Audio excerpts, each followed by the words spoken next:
¿Tienen algo que decir antes de comenzar? Profe Maribel,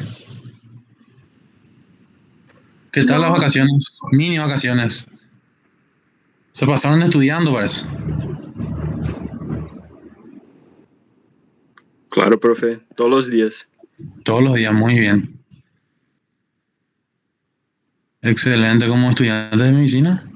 No espero menos de ustedes. Entonces, comparto mi pantalla.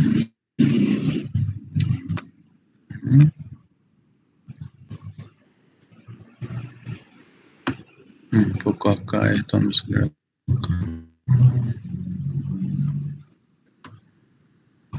Un poquitito.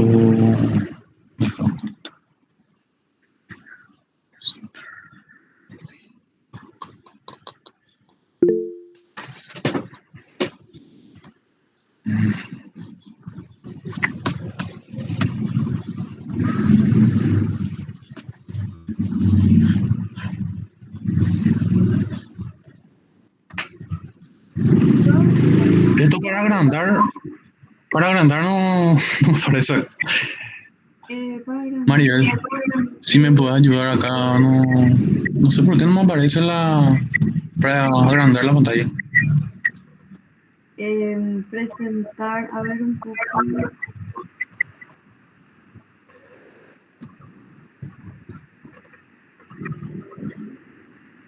Presentar, no sé dónde es la.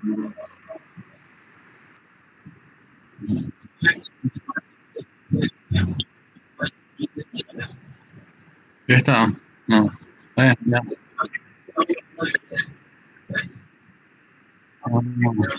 Presentar. Millones de gracias. Quería, Parece que cuesta un poco arrancar. eh, Bien. quería, ¿Están viendo todos mi pantalla? sí, se ve Sí, bien, adelante, María. se ve bien. Sí, adelante. No, lo que quería decir es que están preguntando sobre las fechas de los casos clínicos. Tienen que fijarse, por favor, en el tema de la clase, ¿verdad? Esta es la clase 17, creo, ¿verdad?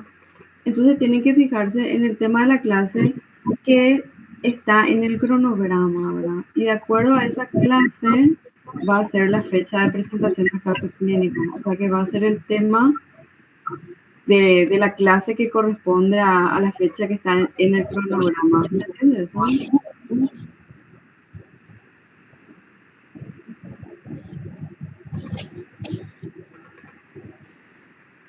Bueno, eso nada más era. ¿Puedo empezar entonces? Sí, adelante, Rolando. Dale, gracias. Bien. Como ustedes saben o sabrán, entonces la micología es una rama de la microbiología, ¿verdad? Que comprende un gran grupo un enorme grupo de microorganismos, macro y microorganismos, porque están incluidas también las setas, ¿verdad? O los macrohongos. Aproximadamente en el mundo hay como 5.000 especies, ¿verdad? De hongos, incluidos los macro y microhongos, ¿verdad? Y aproximadamente 400 especies son las que causan enfermedad en el ser humano. Tanto infecciones por patógenos primarios, o sea, agentes fúngicos, patógenos primarios, como hongos oportunistas, ¿verdad? Que aprovechan la debilidad del huésped, ¿verdad? Eh, Eso es básicamente lo que es. O sea, vamos a ver, ¿verdad? Hongos que producen enfermedad en el ser humano, ¿verdad? O sea, hongos de importancia médica.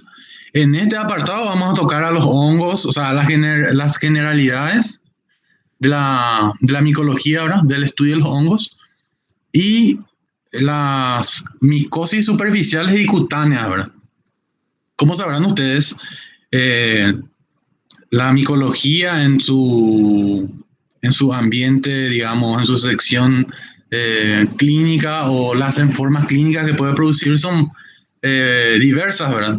Y esta es uno de los espectros de infecciones que pueden producir los hongos en el ser humano, ¿verdad?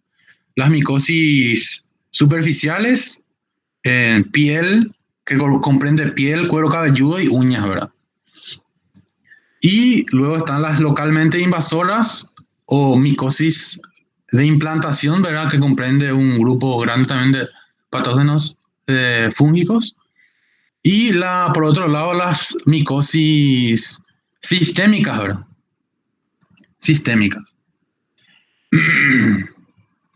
Dentro de este grupo, entonces, tenemos a varios agentes como la malacesia que produce la pityriasis versicolor, que es una afección de la piel, ¿verdad? Donde el hongo puede actuar inhibiendo la síntesis de melanina, ¿verdad? Y por otro lado, no solamente eso puede causar la malacesia, sino también infección del folículo piloso y dermatitis seborreica, ¿verdad?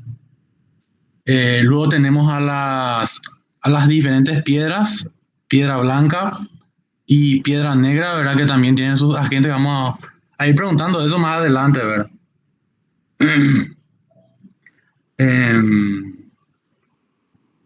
Entonces, como mencioné, una de las micosis superficiales comprende malacesia. Luego tenemos a los dermatofitos que producen los diferentes tipos de Profe, Sí, perdón. sí. ¿Vos estás cambiando de diapositiva? No estoy cambiando. Bueno, perdón. Sí. Luego tenemos otro grupo importante que son los dermatofitos, que también producen micosis superficiales, como mencioné, las diferentes tiñas, ¿verdad? Tiña capitis, tiña cruris, tiña ungium, etcétera, ¿verdad? O sea, varios tipos de tiñas, dependiendo de la localización del dermatofito, ¿verdad? Y otros menos comunes como como había mencionado, las piedras, ¿verdad? Que vamos a ver más adelante, ¿verdad? Con imágenes y todo eso. Los agentes etiológicos también. Bien. Esto ya les mencioné, perdón.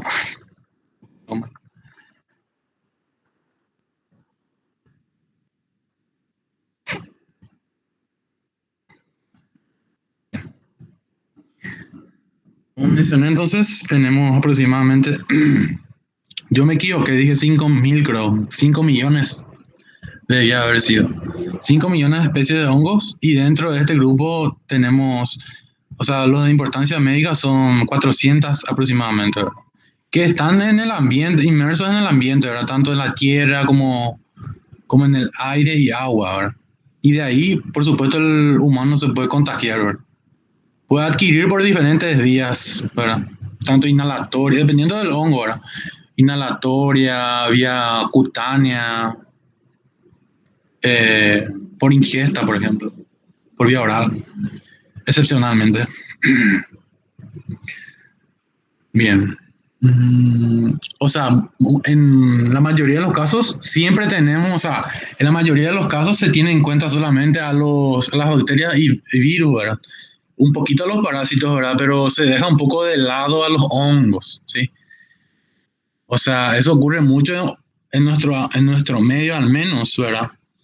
O sea, se busca más cuando se busca algo infeccioso en el paciente, ¿verdad? Una enfermedad infecciosa, lo primero que se busca es de hecho que una infección bacteriana, ¿verdad? Una vez que se descarte la infección bacteriana, entonces luego se va por las infecciones víricas, ¿verdad? O viceversa, ¿verdad? Y luego lo más raro, ¿verdad? Infecciones por parásitos. Y en última instancia se piensa en los hongos, ¿verdad? Pero como ustedes sabrán, hay muchos hongos que producen enfermedades graves en el ser humano, especialmente eh, los agentes fúngicos productores de micosis sistémicas, ¿verdad? Como el paracoccidioides, SPP, coccidioides, blastomyces, esos hongos, histoplasma también, histoplasma SPP, son micosis, o sea, agentes, productores de micosis sistémicas muy importantes. La detección de infecciones producidas por esos hongos debe ser rápida, ¿verdad? Rápida porque la mortalidad es elevada, ¿verdad? En los pacientes que se infectan con esos hongos. Bien. Entonces, si está por ahí Núñez, si me puede decir las características de los hongos de importancia médica. Hola, profe. Hola, ¿cómo estás? Son eucariotas Ujú. que desarrollan a 28 grados o a 37, o sea, de 28 a 37. Sí, Son aerobios facultativos, se nutren por absorción, o sea, son sí, heterótrofos. Son saprófitos, también son parásitos y simbiontes. sí. ¿Qué importancia tiene ahí la temperatura, por ejemplo? ¿Qué tiene que ver que crezca a una temperatura u a otra temperatura? Y que si no está presente esa temperatura no se van a poder desarrollar. Y mirando desde el punto de vista médico, ¿qué me puedes decir con respecto a eso? Me dijiste en una parte, ¿verdad? Pero cuando se aplica eso en el ser humano, ¿qué significa? Que es similar a la temperatura corporal. Claro, si es que se desarrolla a 37 ya es un patógeno para nosotros, porque puede dividirse, pues. Muy bien, excelente. ¿Qué más me puedes decir? A diferencia de las bacterias, ¿qué organela, por ejemplo, me podés mencionar? Que en los hongos, o sea, tienen mucha importancia desde el punto de vista energético, ¿verdad? En los hongos versus las bacterias. ¿Qué organela tiene el hongo que no tiene la bacteria?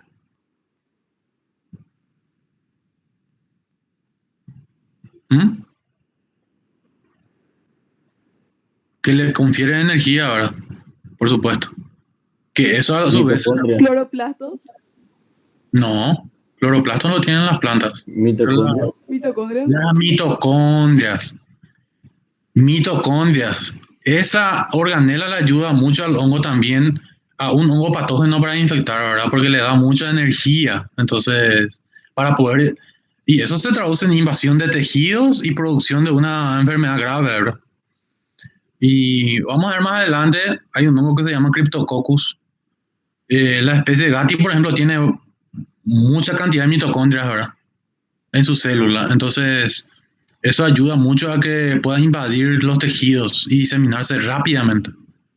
Entonces, a diferencia de las bacterias, un poco, ¿verdad? Para diferenciar, ¿verdad? Obviamente sabemos que tiene tal núcleo porque es eucariota, ¿verdad? A diferencia de las bacterias que son procariotas. Bien. ¿Qué más me podés mencionar, Núñez? Sabrina Núñez.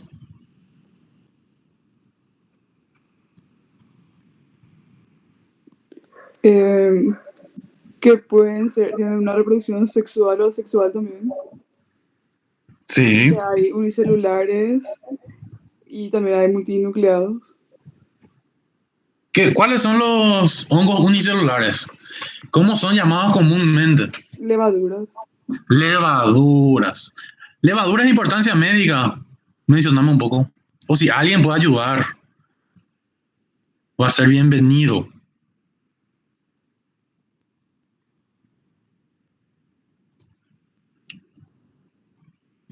En esta primera parte se mencionó. Por lo menos una, si me dicen, ya me tranquilizo. Se mencionó una levadura en este apartado que puede producir onicomicosis, dermatitis español,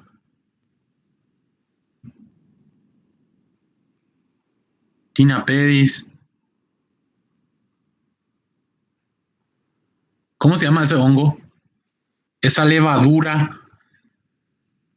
Cryptococcus. No, Cryptococcus no tocamos todavía. Paracoccidioides, no sé pronunciar, pero paracoccidioides.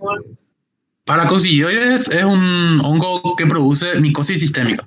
En este apartado pues, estamos tocando solamente los hongos que producen micosis superficial y Profe, cutánea. Sí, ¿no es M. furfur? también es levadura, pero sí, también, correcto. Malacesia furfur. Sí, sí, Malassezia furfur eventualmente puede producir enfermedades, infecciones graves, pero en recién nacidos, prematuros, que están recibiendo alimentación parenteral, pueden producir fungemias en esos pacientes. Y también, que mencionamos también la dermatitis seborreica, eh, la foliculitis por malacesia y la pitiriasis versicolor. Profe, Y hay pueden otros ser como... cándida y malacesia. Sí, excelente, correcto, sí. Candida es uno de los hongos, también la malacesia, ¿verdad? Son muy comunes en el ámbito médico, ¿verdad? Son muy comunes. La Candida, al menos, si por ahí se dedican a infectología o esa rama de la medicina interna, ¿verdad? O sea, clínica, van a haber muchísimas fungemias, ¿verdad? Por Candida. Y son re importantes, ¿verdad? O sea, eso vamos a tocar en el apartado de micosis sistémica. Solamente adelanto que el tratamiento oportuno salva vidas en el caso de la fungemia. Si se detecta rápidamente y se trata al paciente, puede salvarse. En la mayoría de los casos, hay fungemias asociadas al uso de catéteres, ¿verdad? Tanto venosos periféricos como venosos centrales, ¿verdad? En esos pacientes se ve con mayor medida las infecciones por cándidas, las fungemias por cándida. Y también, obviamente, estas levaduras pueden producir infecciones en las uñas, que son las onicomicosis, más en las uñas de las manos, ¿verdad? A diferencia de los hermatofitos que producen también onicomicosis, pero más en las uñas de los pies. Y hay otro grupo también importante de hongos que producen onicomicosis, que son hongos miceliales no hermatofitos, que comprenden un grupo grande también, no Citalidium, por ejemplo, Fusarium, Aspergillus, que vamos a ver también más adelante, ¿verdad? Esos hongos, en otros capítulos, ¿verdad? Son hongos oportunistas, ¿verdad? El simple hallazgo de esos hongos, por ejemplo, en unas muestras de escarificación de uñas, no significa que cause que sea el agente causante de la onicomicosis. Es necesario que se repita el estudio con diferentes muestras, mínimamente 3 muestras, ¿verdad? Se le tiene que pedir al paciente que vuelva otro día, ¿verdad? Para volver a realizarle el raspado para ver si es que tiene o no el hongo. En esos casos se tiene que repetir porque no son, pues, muy frecuentes. Agentes frecuentes causantes de onicomicosis, que son las infecciones de las uñas, ¿verdad?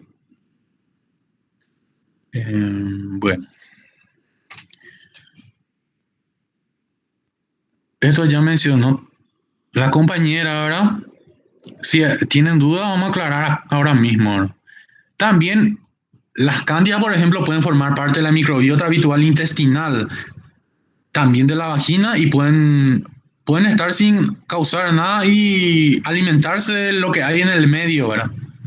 Pero en ciertas condiciones de inmunosupresión, por ejemplo, pueden causar graves infecciones, como por ejemplo las fungemias asociadas a catéteres. Cuando un paciente, por ejemplo, está en terapia intensiva, pues recibe tratamiento antibiótico de amplio espectro, ¿verdad? Entonces elimina la microbiota normal de la piel, entonces empiezan a sobrecrecer las cándidas, ¿verdad? Que también forman parte de la microbiota normal de la piel, o sea, pueden estar también en la piel las cándidas. Entonces, estas cándidas pueden colonizar los catéteres e ingresar por medio de los catéteres. Entonces, muchas veces están nomás ahí, pero en ciertas condiciones pueden producir enfermedades graves en el ser humano, ¿verdad? También se los puede, no solamente, o sea, están las cándidas que son propios del humano, ¿verdad? Que están dentro de la microbiota, de las diferentes microbiotas del ser humano. Y también están las cándidas que están en el ambiente, ¿verdad? Están en el agua o en el materiales en descomposición, ¿verdad? En los detritus, en el aire también, ¿verdad?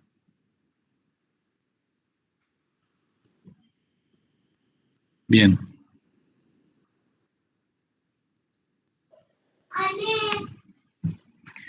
Morfología de los hongos. Entonces, ¿alguien sí me puede hablar de este apartado que son la morfología de los hongos? ¿Alguien me puede explicar un poco si está Orué? Si está Orué, me puede hablar de la morfología de los hongos. ¿Qué formas pueden tener los hongos? Hola, ¿están ahí?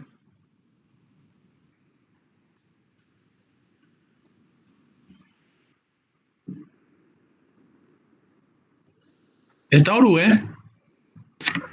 Hola, creo que no está Orue, no le veo en la lista. Bien. ¿Está Pérez?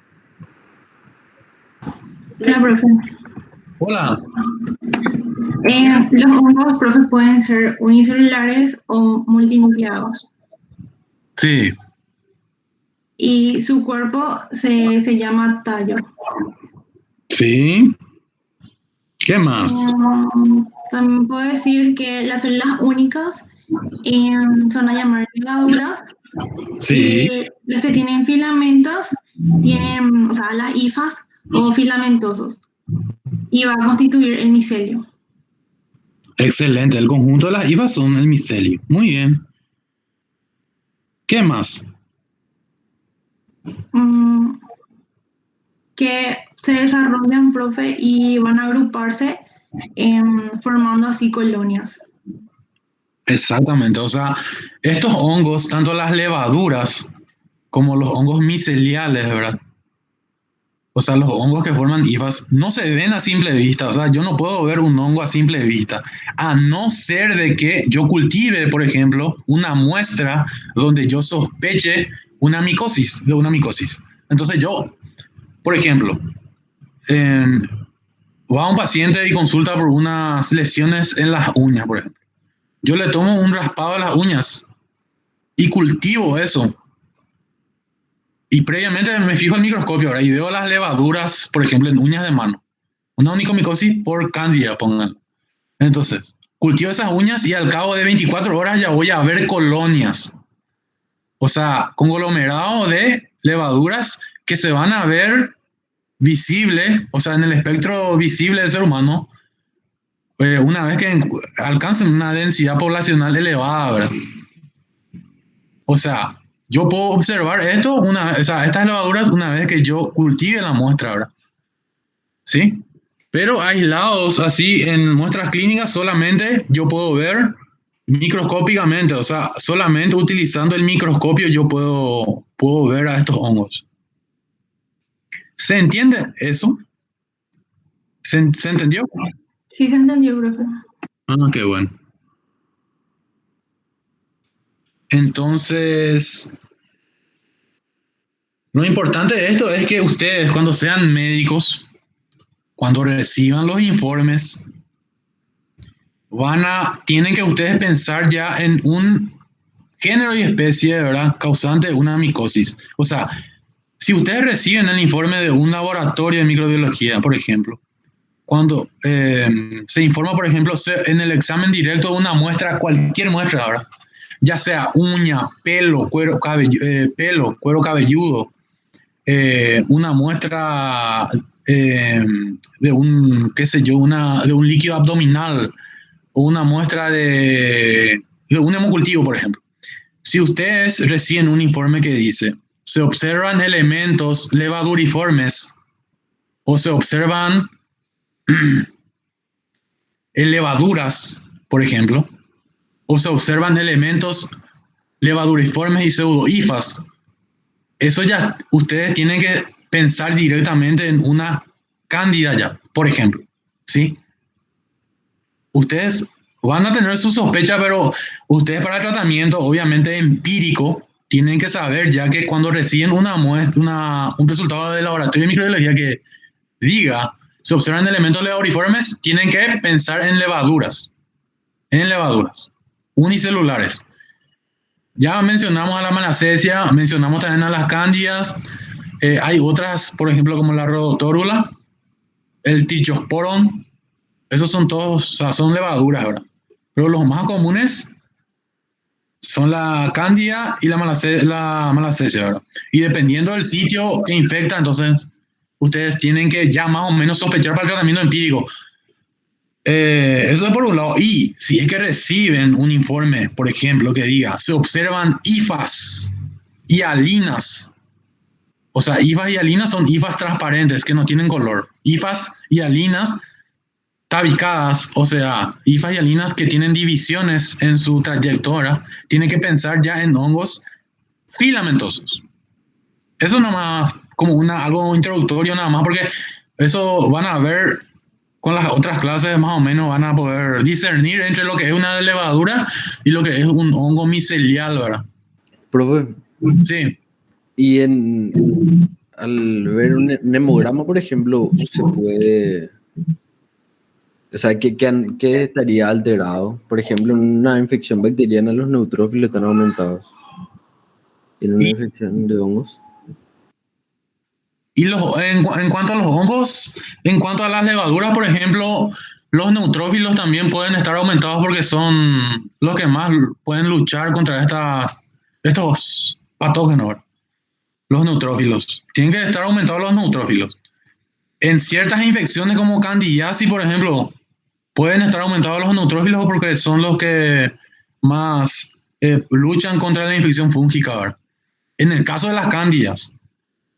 Pero en el caso de las candidemias, en tu caso, ¿verdad? Que mencionaste el hemograma, puede haber neutrofilia, ¿verdad? Un aumento de blancos no tan notorio, ¿verdad? Ponerle un 15.000 de blancos en una candidemia con neutrofilia, ¿sí? Eso se ve en sangre, ¿verdad? Pero hay líquidos. En los líquidos, por ejemplo, puede variar eso.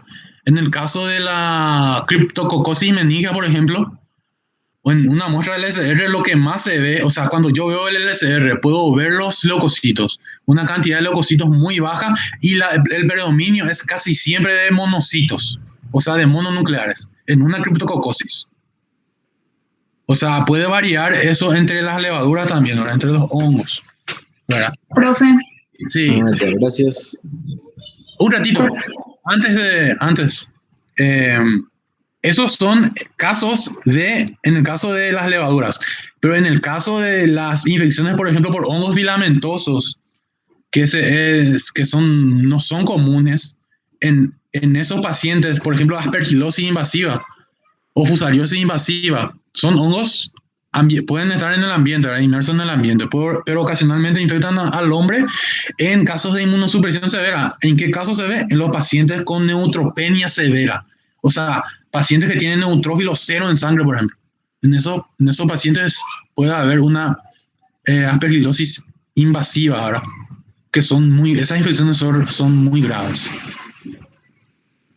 Sí, la alumna que me quería preguntar algo. Sí, profe, viste que los hongos pueden tener reproducción sexual y asexual. Sí, La reproducción asexual siempre va a ser por conidios. la reproducción asexual se da por fisión binaria, o sea, por gemación del hongo. Un hongo se puede dividir en otro hongo al cabo, dependiendo del tiempo de duplicación, ¿verdad? En las levaduras es aproximadamente 2 horas, más o menos, que una levadura se puede dividir en otra, ¿verdad? Esa es una forma de reproducción asexual, ¿verdad? Y por otro lado están las sexuales, ¿verdad? Que en esos casos ocurre cuando hay una combinación del ADN de una célula con otra, ¿verdad? Sí, profe, pero yo tengo entendido que tanto en la fragmentación como en la gemación, los mohos producen conidios. Entonces eso es lo que no entiendo, si es que los mohos siempre se van a reproducir asexualmente por conidios o si hay otra forma también. No, y por fragmentación se pueden, y por conidio también. En el caso de los hongos filamentosos, ¿sí? No, o sea, difícilmente ocurre la reproducción sexual. Eso ocurre en el ambiente, pero es muy baja la frecuencia en que se producen esas reproducciones. Es muy difícil que pueda haber una reproducción sexuada. Más bien se dividen por fragmentación y por la liberación de las conillas en el ambiente, ¿verdad? A partir de las cabezas conidiales. Los conillos se liberan y luego se forman otra vez las cabezas de los, ¿cómo se dice? Los conillóforos. No sé si aclaré o oscurecí. Sí, gracias, profe. Lo que pasa es que en el ámbito, en la reproducción sexual, ¿verdad? En los hongos, así como nosotros, como los seres humanos, tiene que haber un macho y una hembra para que pueda ocurrir eso. Por ejemplo, en el caso del Cryptococcus, pues tiene que haber, por ejemplo, un alfa y un A. O sea, una levadura alfa y otra A, tipo A, para que pueda haber una reproducción sexual entre las levaduras, ¿verdad? Tienen que tener ciertas orientaciones los hongos para que puedan unirse y formar una nueva célula hija, ¿verdad? Pero para que eso ocurra, tiene que haber, o sea, el ambiente tiene que estar con pocos nutrientes. En esos casos se estimula la producción de estos hongos, la división de estos hongos por reproducción sexual. ¿Sí? Bien, esto es lo que mencionó ya la compañera, ¿verdad? De las diferentes formas que pueden tener los hongos. Los levaduriformes, que son unicelulares, y los hongos multinucleados, que pueden ser los hongos filamentosos o los mohos, más comúnmente llamados, ¿verdad? Bien, hay ciertos hongos que pueden tener características importantes, ¿verdad? En el ambiente, por ejemplo, pueden tener... Profe, una pregunta. Sí. Perdón te interrumpir, pero todo hongo filamentoso es micelial también. Y vos sabés, buena pregunta, Tales. Buena pregunta. En la mayoría de los casos, los hongos miceliales pueden tener la forma de un hongo filamentoso, ¿verdad? Pero hay ciertos casos en que pueden tener una estructura similar a una levadura. Esto es punto y aparte, ¿verdad? Saliendo de lo convencional, de lo que es normal, ¿verdad? En el caso de las fusariosis, son hongos filamentosos, hongos hialinos que pueden causar infección, o sea, Fusarium, de la especie Fusarium, género Fusarium, en sus diferentes especies que pueden causar enfermedades graves en pacientes oncohematológicos. O sea, diseminación de este hongo, ¿verdad? En esos casos se puede ver, por ejemplo, en las muestras de sangre, se pueden ver unas estructuras como levaduras. Es un mecanismo del hongo para poder resistir al sistema, para poder superar el sistema inmune del huésped. Se convierte en una levadura prácticamente, pero en cambio es un hongo micelial, es un hongo filamentoso. Pero puede tener, son casos excepcionales, ¿verdad? Que pueden transformarse estos hongos en esas estructuras para poder diseminarse, ¿verdad? Sí, profe, entiendo. En ese caso, por ejemplo, puede ocurrir, en ese caso. Perfecto. Del fusarium, sí.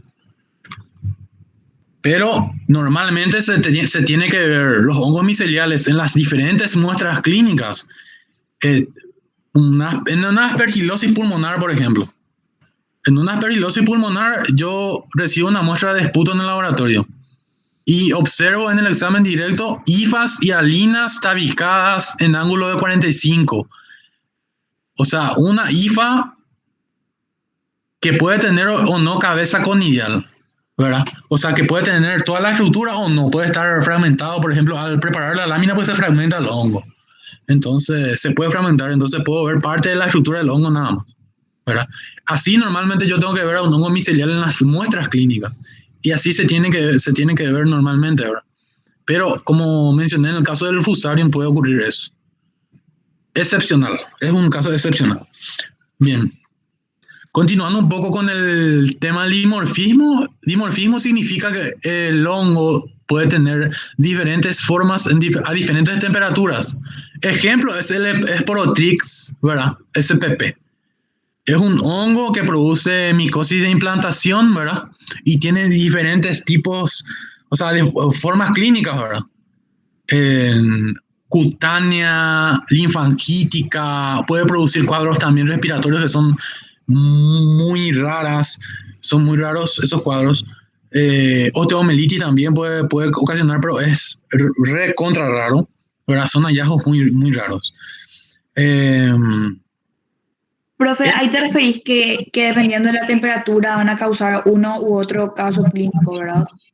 En el ambiente pueden tener, o sea, en el ambiente, la capacidad de dimorfismo se refiere a que en el ambiente puede tener una forma y en el huésped, infectando los tejidos, puede tener otra forma. Es una capacidad que tiene el hongo para poder resistir a la temperatura corporal del huésped, ¿verdad? Se adapta, pues. Y hay poco espacio, entonces el hongo no tiene que producir su estructura original, o sea, de flor, por ejemplo. En este caso, se produce, en el caso del Sporotrix, en el ambiente yo encuentro como una florcita, como una margarita, ¿verdad? Una cabeza conidial con unas conillas ovaladas unidas al tallo o a la hifa, ¿verdad? Que salen directamente de la hifa. Es como una margarita, ¿verdad? La estructura que se ve en el ambiente. Obviamente, esto yo no veo, es microscópico, ¿verdad? Pero si yo cultivo el hongo a temperatura ambiente, o sea, pongo una estufa de 28 grados, yo puedo ver el hongo crecer, ¿verdad? Y a partir de ese hongo, yo puedo tomar la colonia, una parte de la colonia del hongo, y puedo observar al microscopio. Entonces, puedo ver la estructura de la margarita ahora en el ambiente, ¿sí? Y por otro lado, cuando infecta, ¿verdad? Cuando este hongo infecta, o sea, está en el tejido, yo puedo ver como unos elementos levaduriformes, ¿verdad? Unibrotantes en puro o en avecilla, ¿verdad? Alargaditos. Sí. Y es una capacidad muy importante porque le ayuda al hongo a estar en el ambiente, ¿verdad? Y a partir de ahí, por ejemplo, las personas se pueden infectar por implantación, o sea, tienen un corte por una abrasión en la piel, por ejemplo, y tienen contacto con la tierra, por ejemplo, contaminada con este hongo, y entonces el hongo puede entrar y producir la micosis de implantación o subcutánea. O mediante una espina, por ejemplo. En los jardineros es bastante frecuente la micosis por Sporotrix, micosis de implantación por Sporotrix, ¿verdad? La esporotricosis. Porque son constantemente hincados por las espinas de las rosas, por ejemplo. Y el hongo puede estar, pues, en la punta, en la estructura de la espina de la planta, ¿verdad? Entonces, por medio de ese mecanismo, el hongo puede ingresar y producir la micosis de implantación.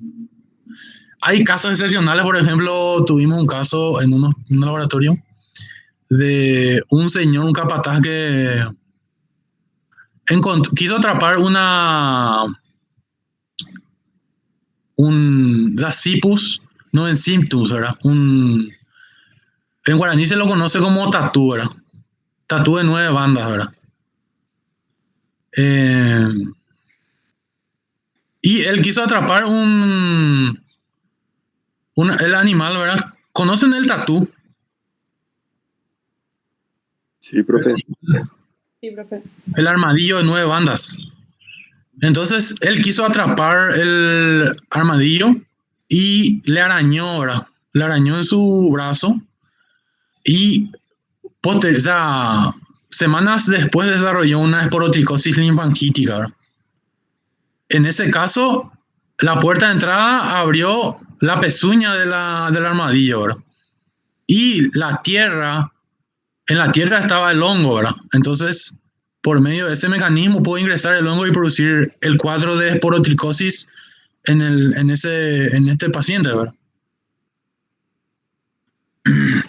Eso vamos a ver luego en un apartado ahora, o sea, en otra clase, ¿sí? Nada más le comento como anécdota. algo muy importante es que en el caso de las esporotricosis, la levadura en la mayoría de los casos no se ve en la muestra clínica. Ese es el inconveniente que tiene. O sea, si ustedes reciben un paciente que tiene sospecha de una esporotricosis, ¿verdad? En cualquiera de sus formas clínicas, muchas veces no van a recibir respuesta del laboratorio. ¿Por qué? Porque es muy difícil de observar esta levadura en el examen directo. Tiene que ser una persona muy experimentada o tiene que haber mucha cantidad de levadura en esa muestra para que pueda observarse en el examen directo. ¿Sí? Y a veces el cultivo define todo porque el cultivo pues, es rápido. En 3 a 4 días ya el hongo se puede crecer bien para poder identificar, ¿verdad? Y justamente se aprovecha la capacidad de dimorfismo para poder identificar al hongo, ¿verdad? Si yo tomo una muestra, cultivo en un agar saburó, o en un agar papa, o en un agar lacrimel, y incuba a diferentes temperaturas, una placa a 28 o tubo a 28 y otra a 37, entonces voy a ver las diferentes formas del hongo, ¿verdad? Que me van a ayudar a poder identificar al hongo. Sí, por medio de, o sea, utilizando la capacidad de dimorfismo que tienen los hongos. Bien, estas son las estructuras de los hongos miceliales, ¿verdad? Que son hongos filamentosos y que forman hifas, ¿verdad? La clasificación es la siguiente, ¿verdad? Están las hifas septadas, que son... septadas significa divisiones, ¿verdad? O sea, hifas que están divididas, en eso se traduce, ¿verdad? Que presentan tabiques o septas, o sea, divisiones. O sea, yo puedo ver en el trayecto de la hifa, en la estructura, puedo ver las células separadas, ¿verdad? Por un puente, ¿verdad? Por un septo, ¿sí? Entonces, a eso yo le llamo hifas hialinas tábicas, ¿sí? Que comprenden los hongos Aspergillus, Fusarium, Penicillium, entre otros. Son hongos hialinos, sí. Por otro lado tenemos las que no son septadas, ¿verdad? O sea, las que no tienen divisiones, ¿verdad? O sea, y que son llamados también comúnmente hifas cenocíticas, ¿verdad? Y en este grupo se encuentra un hongo muy importante que acaparó toda la atención hace meses atrás, que son los mucorales, ¿verdad? Los mucorales tienen esta estructura en el examen directo. O sea, yo cuando veo una muestra, una biopsia, por ejemplo, de una mucormicosis, ¿verdad? Una mucormicosis, en paladar duro, póngale, ¿verdad? Se toma una muestra de biopsia de una probable mucormicosis de paladar duro, que está, o sea, una zona necrosada prácticamente. Se realiza el examen directo de esa muestra y yo tengo que observar estas hifas que no tienen divisiones, hifas aceptadas, ¿sí? O hifas cenocíticas. O sea, ustedes cuando sean médicos, tienen sospecha de una mucormicosis, reciben el informe del laboratorio y qué es lo que van a ver para poder direccionar el tratamiento y para confirmar el hallazgo, se observan hifas cenocíticas, ¿sí? O si sospechan una aspergilosis pulmonar, por ejemplo, van a recibir el informe, muestra de esputo, examen directo, se observan hifas hialinas tábicas, ¿sí?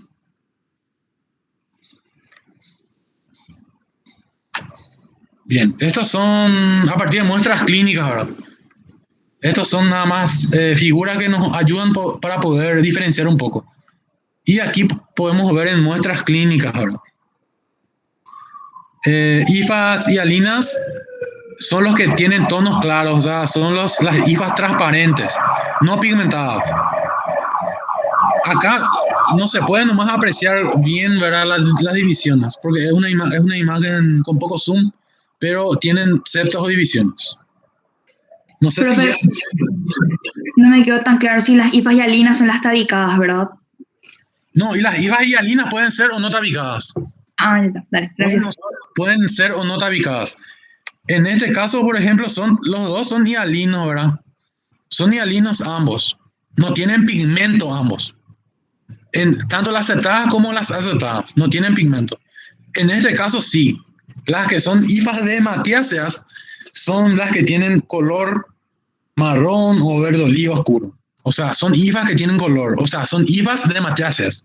Las hifas hialinas son las hifas que no tienen color. O sea, son transparentes. ¿Sí? ¿Se entendió?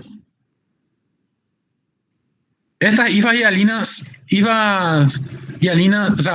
de matiáceas pueden ser, por ejemplo, Fonseca pedrosoy, que es del agente de la cromomicosis, que es también una micosis de implantación, que también se puede adquirir por traumatismo, ¿verdad? ¿Sí? Y ese hongo tiene la característica de que en una muestra clínica se puede ver como hifas. Es muy difícil que se vea como hifas, pero se puede ver.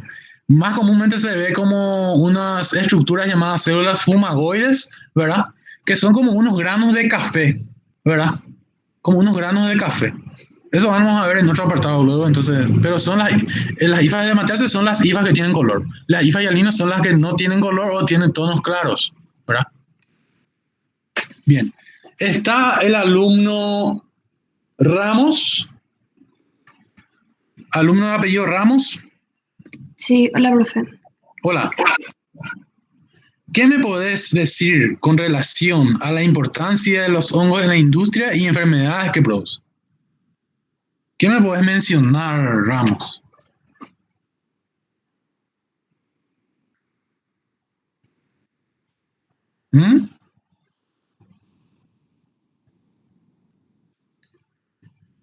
¿Qué me podés decir? ¿Son importantes o no importantes los hongos en la industria, por ejemplo? ¿Tienen importancia o no? Y creo que tendrían, ¿Cómo? que sí tendrían importancia. ¿En qué ámbito? O sea, en la industria, pero ¿en qué, específicamente en qué productos? ¿En qué productos? Por ejemplo, en la producción de antibióticos. Sí, Pues, muy bien. En primer lugar, eso porque estamos en microbiología, pues. Sí. Me gusta, sí. Después, Para fermentación en la para la industria fermentación alimentaria. del pan, por ejemplo. Excelente. Y solamente el pan se consume. Los fines de semana, por ejemplo, que hacen Las bebidas alcohólicas. las bebidas alcohólicas, ¿sí? Entonces, los vinos, diferentes vinos, por ejemplo, la cerveza, utilizan levadura para poder para producir la fermentación, ¿verdad? Y producir los diferentes sabores, ¿verdad? Sabores en las levaduras, o sea, en los vinos, en las cervezas y en otras bebidas, ¿verdad? ¿Qué más? En la maduración de los quesos, por ejemplo, también se utiliza el penicillium, por ejemplo. En el queso Roquefort se utiliza el Penicillium roqueforti, por ejemplo. En la maduración los quesos son importantes, ¿verdad? Bien, excelente.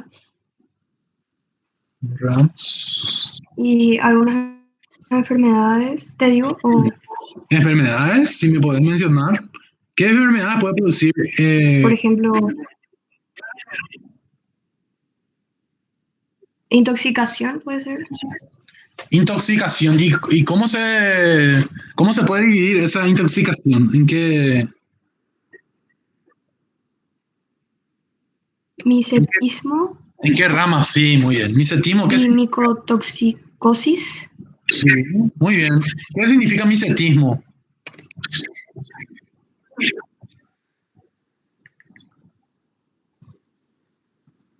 Micetismo, ¿qué significa? La verdad no estaría segura, profe, pero O sea, tienen que diferenciar bien. ingestión de macromicetos, puede ser. Sí, infección de setas. O sea, perdón, ingestión de setas. ¿Pero qué? O sea, me falta algo. ¿Qué falta? Ingestión de setas con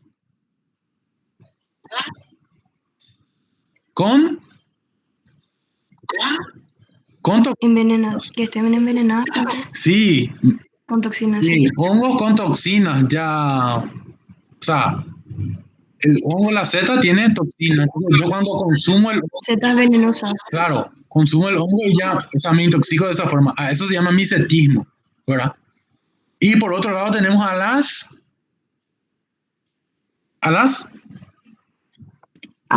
Micotoxicosis. sí, ¿y qué significa? O sea, ¿cómo se explica eso? Ese término, ¿cómo se puede explicar? Ingieren alimentos con micotoxinas. Sí, muy bien. ¿Y qué ocurre ahí? ¿Qué, por ejemplo, o sea, me puedes dar un ejemplo de la vida diaria? De una intoxicación por, o sea, una, Por algún alimento por o algún, sin alas. por algún alimento, ¿qué, por ejemplo? Residuos en la leche que contengan esas micotoxinas. Sí, eso sería un caso de micotoxicosis secundaria. En el caso de la primaria, por ejemplo, sería como, Por el consumo por el hombre. Tipo, productos agrícolas puede ser. puede ser, pero mencioname por lo menos un producto. Maíz, creo que. El maíz, por ejemplo, si se contamina y yo consumo, es una micotoxicosis primaria. ¿Qué es lo que ocurre ahí? El hongo del ambiente, que puede ser un aspergillus, puede ser un fusarium, puede contaminar las semillas, ¿verdad? Puede utilizar o metabolizar el almidón, por ejemplo, de la semilla y producir toxinas, ¿verdad? Entonces, cuando la persona ingiere esos alimentos, se puede intoxicar, ¿verdad? Pero eso no ocurre con la ingesta solamente de un bocado, por ejemplo, de una mazorca de maíz, ponerle, contaminada. Sino que eso sí es que es recurrente, ¿verdad? Si es que una persona consume en forma crónica, puede desarrollar una micotoxicosis, ¿verdad? Severa. Y pueden estar afectados varios órganos, entre ellos el hígado, los riñones, el sistema nervioso central, ¿verdad? Porque ahí se acumula la toxina, entonces cuando hay una cierta cantidad en los órganos, se puede producir efectos colaterales, ¿verdad? En los diferentes órganos, ¿verdad? De vital importancia en el hígado, riñones, sistema nervioso central, ¿verdad?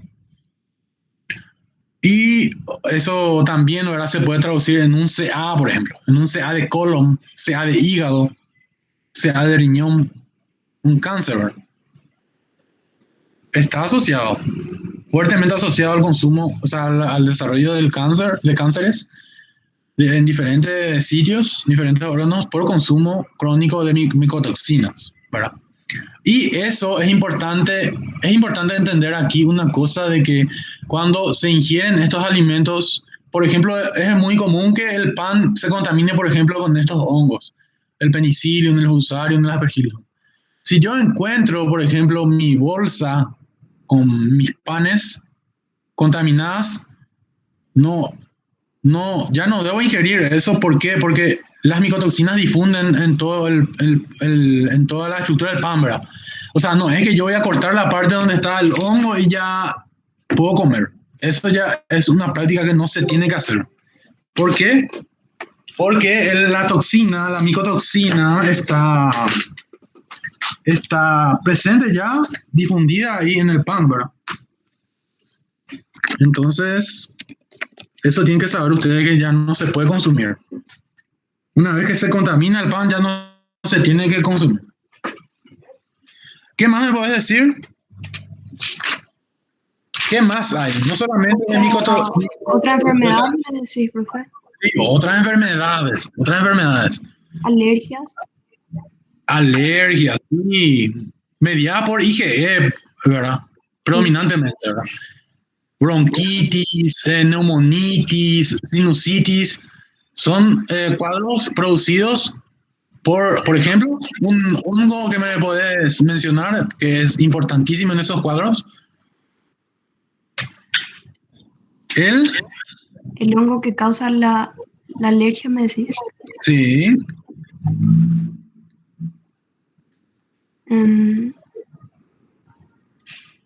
No, o sea, es uno de los hongos que comúnmente causa. Aspergillus, ¿verdad? Ok, no sabía. Un hongo que puede estar asociado a los cuadros alérgicos, ¿verdad? Esos cuadros que mencionamos, neumonitis, bronquitis, rinitis, traqueitis, entre otros. Otro cuadro que pueden producir estos hongos, En otro cuadro. Micosis. ¿cómo? Micosis. Micosis. ¿Ejemplos? De parásito, ecología y huésped. O sea, micosis, ¿dónde se encuentra el patógeno? Si es oportunista o si es patógeno primario, ¿verdad? Y ahí ya va a depender de la ubicación de la anatómica de la infección, ¿verdad? Sí, como mencionamos, si es superficial o si es cutánea, si está en la piel el hongo y produce infección en la piel, es una dermatomicosis, por ejemplo, ¿verdad? O onicomicosis en las uñas, por ejemplo. O candidemia en la sangre, y así sucesivamente. Muchas gracias por tu aporte. Dale, gracias. Esto ya mencionamos la importancia de estos hongos en la industria alimentaria, ¿verdad? Y en la farmacológica, ni qué decir, ¿verdad? Que tocamos la parte de antibióticos, la penicilina, ¿verdad? Un ejemplo claro de esto. Esto ya habíamos mencionado también. Las alergias, las intoxicaciones. Bien. ¿Quién me puede ayudar aquí en la clasificación de las micosis? Está Río Paolo. Hola, profe. Hola, Paolo. ¿Qué me podrías decir, Paolo, con relación a la clasificación de las micosis? ¿Y se clasifican en superficiales, localmente invasoras o sistémicas? Sí. Según su... También están... O sea, hay otra clasificación, ¿te acuerdas? ¿No pueden ser las cutáneas o subcutáneas? No, eso es según su localización. ¿Qué otra clasificación hay? Eso ya no sé. Según su virulencia. Sí, según su virulencia, ¿verdad? ¿Me puede decir cuáles son? Según su virulencia. Recién no me mencioné. Dimórficos y oportunistas, puede ser. No. Oportunista está bien. ¿Y el otro? Oportunista producido por patógenos primarios. Oportunista y los otros grupos de hongos que producen en forma primaria la infección. ¿Qué significa eso? Para rememorar un poco, ¿se acuerdan? ¿Qué significa que sea oportunista y que sea patógeno primario? Ya que estamos en el tema, parece que nos estamos olvidando de eso, ¿no? Porque oportunista no es cuando solamente causa una infección, cuando bajan las defensas. Excelente explicación. Y, por otro lado, cuando es patógeno primario el hongo,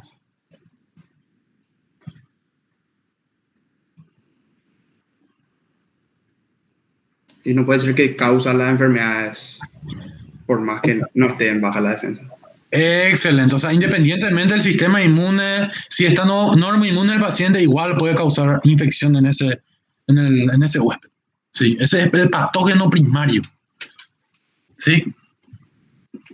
Muy bien.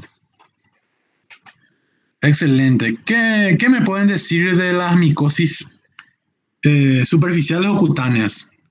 ¿Cuáles son?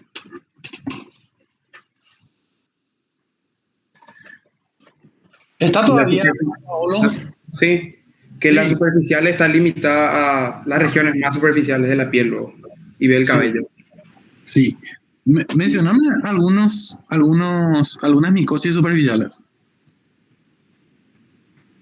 Enfermedades. Sí, enfermedades. Puede ser piedra negra. La piedra negra, ¿cuál es el agente de la piedra negra? Se me mata.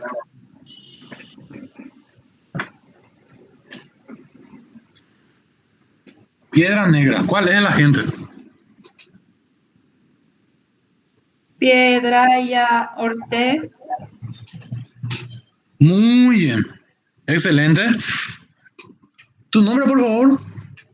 Stephanie Simón. Bien, Stephanie. Luego, ¿está Pablo? Otra micosis superficial. Puede ser candidiasis. También. O sea, esa es más bien cutánea que superficial. Es más bien cutánea. Está dentro de la clasificación de las cutáneas. Hay todavía, o sea, hay Piedra blanca también. piedra blanca causada por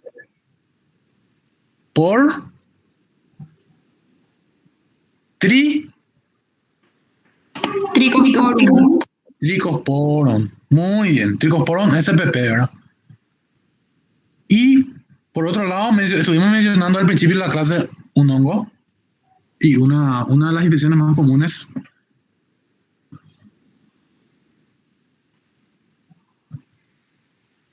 Puede ser pitiriasis. Pitiriasis versicolor. ¿Por qué se llama pitiriasis el cuadro?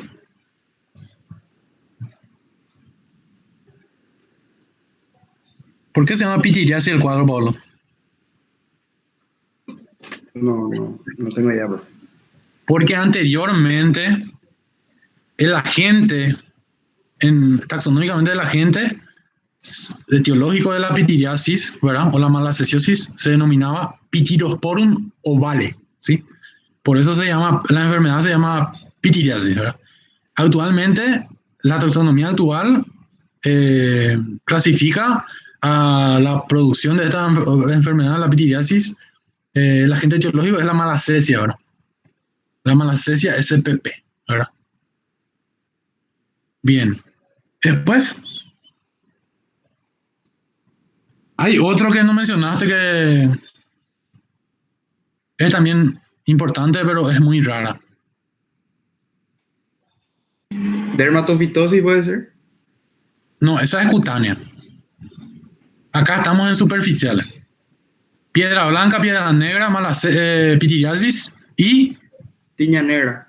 tiña negra. Tiña negra que es causado por Y Ortae, creo que es. Ortea Ortea Wernicke. Wernicke, sí. Y que es una micosis muy rara, ¿verdad? Que se localiza normalmente en las palmas de las manos, ¿verdad? Aparecen como unas lesiones negruzcas, grisonegruzcas, ¿verdad? Que simplemente, o sea, no es que puede afectar al ser humano a nivel de su salud, ¿verdad? Salud mental, estética tal vez, ¿verdad? Porque a veces molesta un poco, ¿verdad? Puede molestar, ¿verdad? La presencia de esas manchas oscuras en las palmas de las manos. Más en las personas que trabajan así, qué sé yo, trabajan en el banco, por ejemplo. Estéticamente queda mal. O sea, no es que queda mal, pero molesta un poco, ¿verdad? Entonces, se puede diagnosticar, ¿verdad? Con un raspado nada más. Y, o sea, se ven la estructura del hongo en el examen directo y se trata, ¿verdad? Como todas las micosis. Los otros, tanto la piedra blanca como la piedra negra, son como unas concreciones, unas colonias que se adhieren, colonias de los hongos que se adhieren a los pelos, ¿verdad? Y se asocia bastante a la mala higiene. O sea, son personas que tienen condiciones deficientes de la higiene, ¿verdad? Porque son esas estructuras, tanto de la piedra negra como la blanca, se forman, son como colonias de los hongos que se adhieren a los pelos, ¿sí? Y hay también ciertas culturas donde ciertos grupos étnicos dejan que estos hongos puedan crecer en la cabellera de los integrantes, ¿verdad? Del grupo étnico, de la tribu, entre comillas, ¿sí? Bien, dentro de las cutáneas, ¿qué tenemos? Ya hablamos de las superficiales, ahora las cutáneas. Dermatofitosis, ese sí. Sí, dermatofitosis, sí. En los diferentes tipos, o sea, diferentes tiñas, ¿verdad? Como por ejemplo, Tiña del cuero cabelludo, sí, de la piel y de las uñas. sí. ¿Cómo se llama el cuero cabelludo? Supongamos que vas a estudiar la subespecialidad de dermatología. Entonces viene un paciente que tiene una alopecia, una lesión pruriginosa en el cuero cabelludo, con pelos cortados, quebradizos, y refiere que estaba jugando con su perrito y que también tenía esas lesiones. Tiña,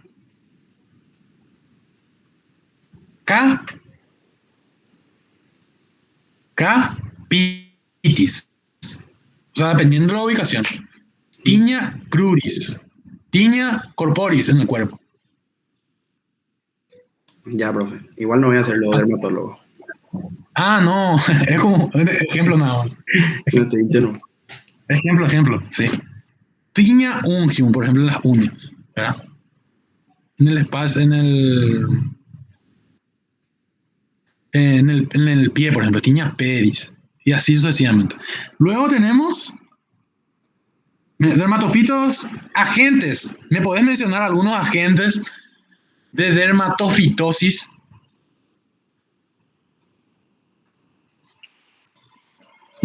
Pueden ser microsporum y eso, ¿o a qué te refieres? Sí, agentes etiológicos de las dermatofitosis.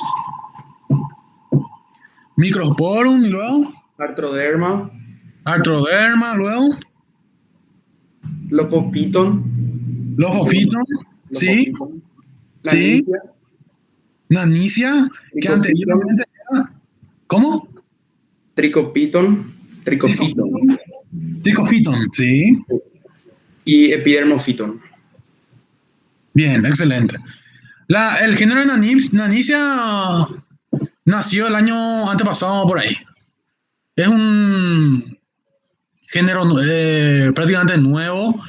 Anteriormente en ese grupo estaban el Microsporum gypsum, que actualmente se llama Nanicia gypsea, que es un hongo, un dermatofito que está en la tierra.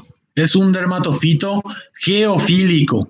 Geo de tierra, fílico, afinidad, o sea, afinidad con la tierra, ¿verdad? Es un dermatofito geofílico. Luego tenemos al Microsporum nanum, que actualmente es Nanicia nana. ¿Sí? Nanicia nana, que es un dermatofito de los cerdos, ¿verdad? Es un dermatofito que produce zoonosis. Bien, excelente. Otro grupo de hongos que producen micosis cutáneas, o sea, otra característica, otro cuadro.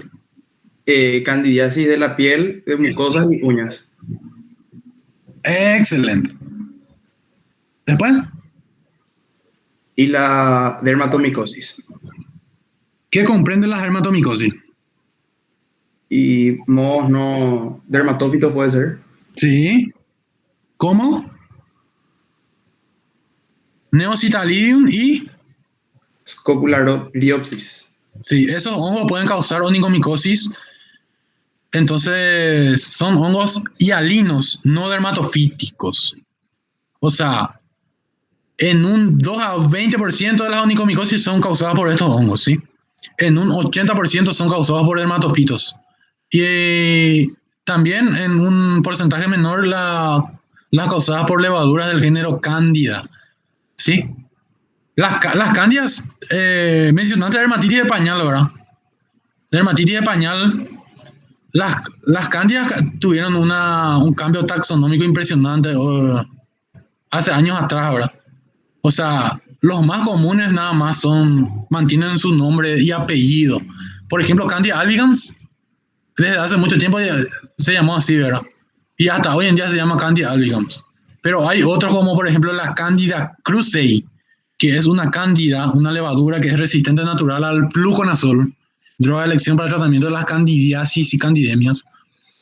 Se llama actualmente Pichia, Piquia Kudryavtsevi, ¿sí? Por ejemplo, o sea, eso ya se está manejando hoy en día, esos cambios taxonómicos. O sea, ustedes, la camada, ustedes tienen que ya dominar los nuevos nombres de estos hongos porque en un futuro, cuando se reciban, van a recibir informes de Seaisla Candida albicans. Si por ahí no tienen antifungigrama el resultado, antifungigrama van a tratar con fluconazol dependiendo del área, ¿verdad? Pero si se trata de una piquia, que anteriormente se llamaba Candida cruzi, resistente natural al fluconazol y no tiene antifungigrama, ustedes tienen que saber que no tienen que usar fluconazol para tratar a ese paciente. ¿Sí? También la Candida glabrata era glabrata antes, Candida era antes, ahora se llama Acaseomyces glabrata. Sí, se separaron por diferencias en la secuencia de los genes del ARN ribosomal 16S. En base a eso hubo muchos cambios taxonómicos. Pero, como les digo, esos cambios puede ser que ahora no se esté todavía utilizando mucho, ¿verdad? Pero en un futuro no muy lejano se va a utilizar bastante, ¿verdad? O sea, ya van a ser llamados por sus nombres las diferentes cándidas. ¿Sí? O sea, hoy en día, por ejemplo, lo que se hace es que se informa la cándida con el nombre actual y entre paréntesis se pone el nombre anterior, ¿verdad? Solo así para no entorpecer el trabajo del médico, ¿verdad? Y ayudar al paciente. Eso es lo ideal. Lo ideal. Porque ustedes saben que los cambios taxonómicos aparecen hoy en día y tenemos que adecuarnos de a poquito, ¿verdad? No bruscamente, ¿verdad? No hablar de algo que es muy nuevo a una persona así que está en el ambiente, qué sé yo, médico clínico. O sea, bruscamente no, sí, de a poquito. Hay que ir adquiriendo eso. Bien. Dentro de las superficiales tenemos, ya mencionó el compañero perfectamente las micosis superficiales, las pitiriasis, las diferentes tiñas, diferentes tiñas en el ámbito de la dermatofitosis, las candidiasis, las piedras también.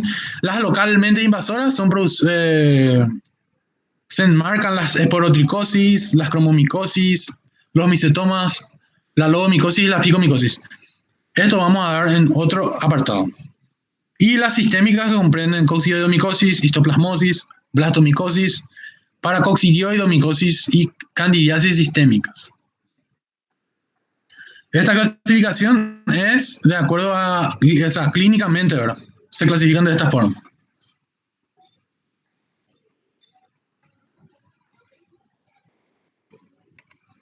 Bien. Esto ya mencionamos también, pasamos. Esto también ya estuvimos mencionando, entonces ya paso, ya mencionamos los nuevos géneros, ¿verdad? De los dermatofitos y los más frecuentes, ¿verdad? Nanicea, Trichophytum, Epidermophytum y Microsporum. Arthroderma, Paraphytum y Logophytum. Estos son hongos productores de tiñas o dermatofitosis. Este es el árbol filogenético, o sea, de los diferentes dermatofitos, ¿verdad? Tenemos el Trichophytum mentagrophytes complex, que es un complejo de especies, ¿verdad? Que a nivel fenotípico yo no puedo diferenciar, solamente a nivel genómico. Eso significa complejo de especies, ¿verdad? No puedo distinguir en el laboratorio con pruebas fenotípicas a estos hongos. Tanto el Trichophytum interdigitale como el Mentagrophytes sensu stricto, Tonsurams equinum, forman parte de este complejo. Luego tenemos al Trichophytum rubrum complex, que está adentro, o sea, enmarca el Trichophytum rubrum y el violáceo. Y luego está el Trichophytum benamie, que es el Trichophytum de los hamsters, ¿sí? O sea, los que tienen mascotas como hamsters pueden adquirir una dermatofitosis por este dermatofito, ¿verdad?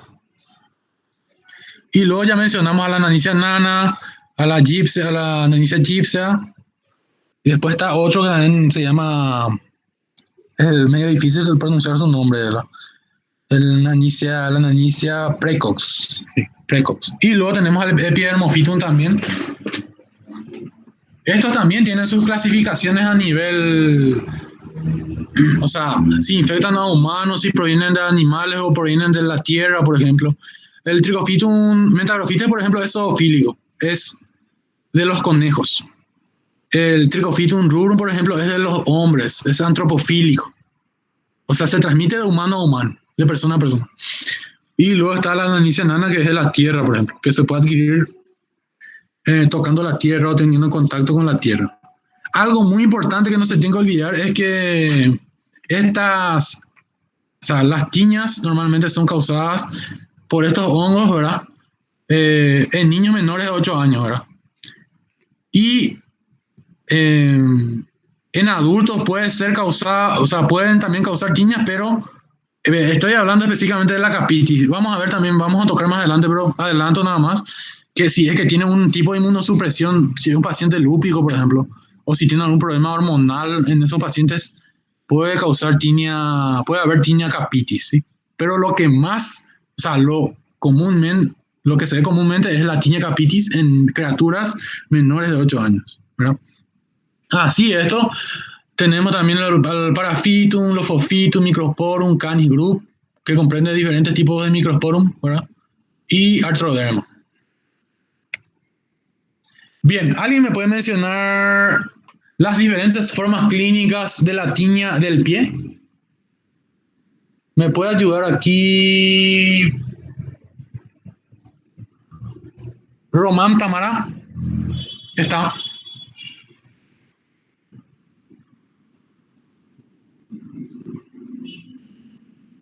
Román Tamara.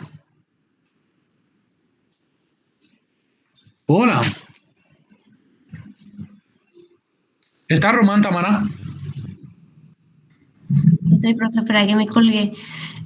Sí. La tiña pedi tiene diferentes formas clínicas, sí. Y tiene diferentes, o sea, agentes similares, ¿verdad? Pero algunos que otros predominan. ¿Cuáles son esas formas clínicas? No sé, profe. ¿No te acordás? No. ¿No pudiste leer? No viste la clase por eso, profe. Bien. ¿Alguien le puede ayudar?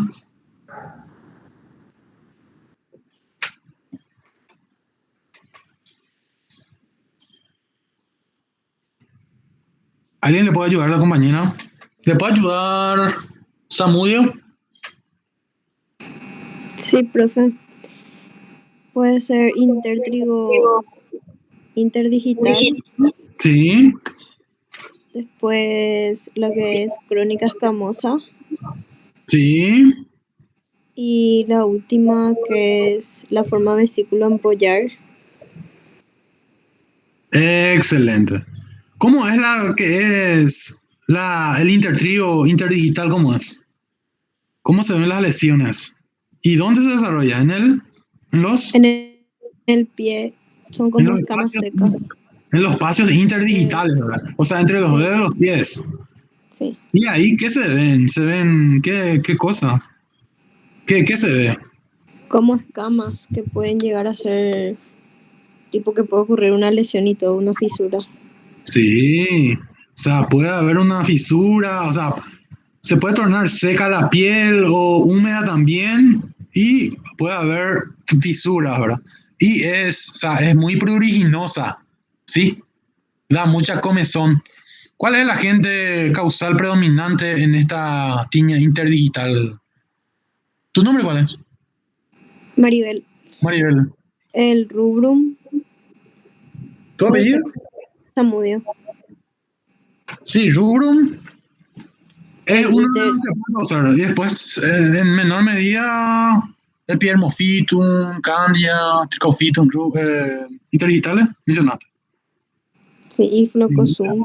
La forma ampollosa, vesículo ampollar, ¿cómo es? Ese es más como un eritema ya. Sí, como dice el nombre, ¿verdad? Se forman vesículos o ampollas. Sí. Y el más frecuente ahí es interdigitales. No. Excelente. El más frecuente es Trichofitum interdigital. Sí. Ahí está, Trichofitum interdigital. ¿Y esto, cómo tomarías la muestra? ¿Cómo tomarías la muestra, por ejemplo, en el caso que no haya una persona que tome la muestra? Hija mía. Mataste, profe. No sé.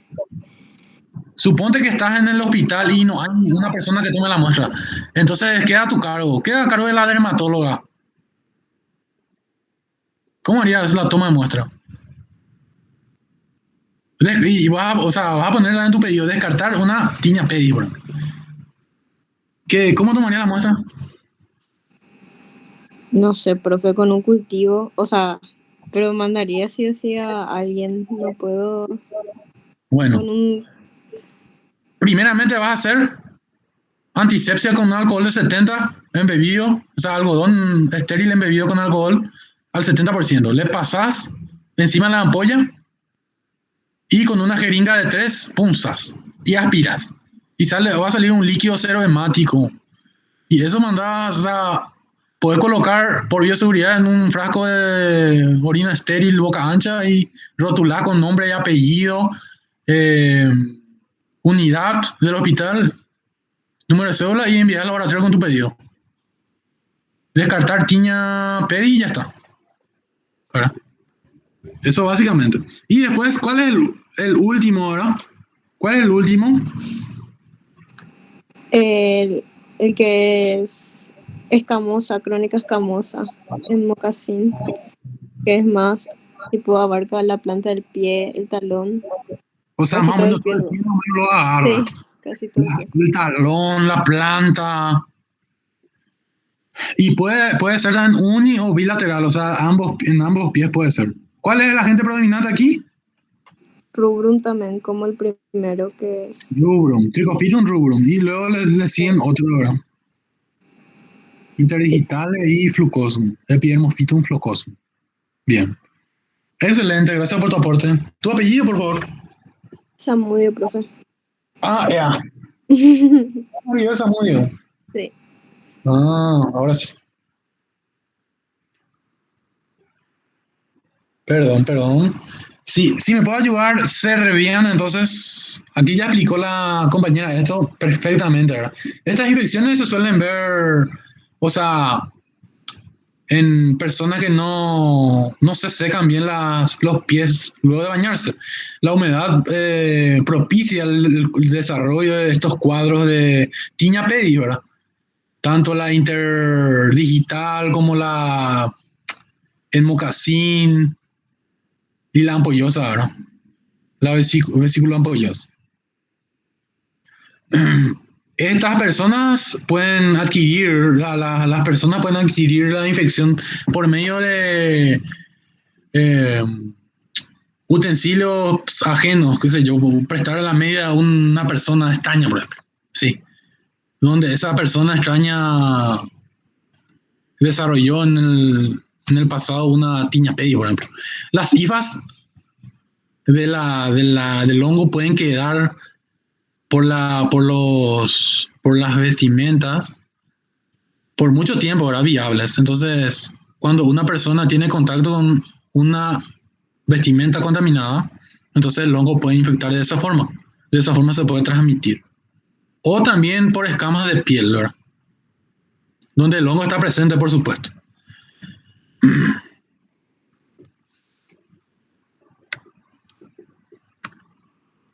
Esto ya mencionó la compañera, nada más para que rememoren un poco la forma interdigital, ¿verdad?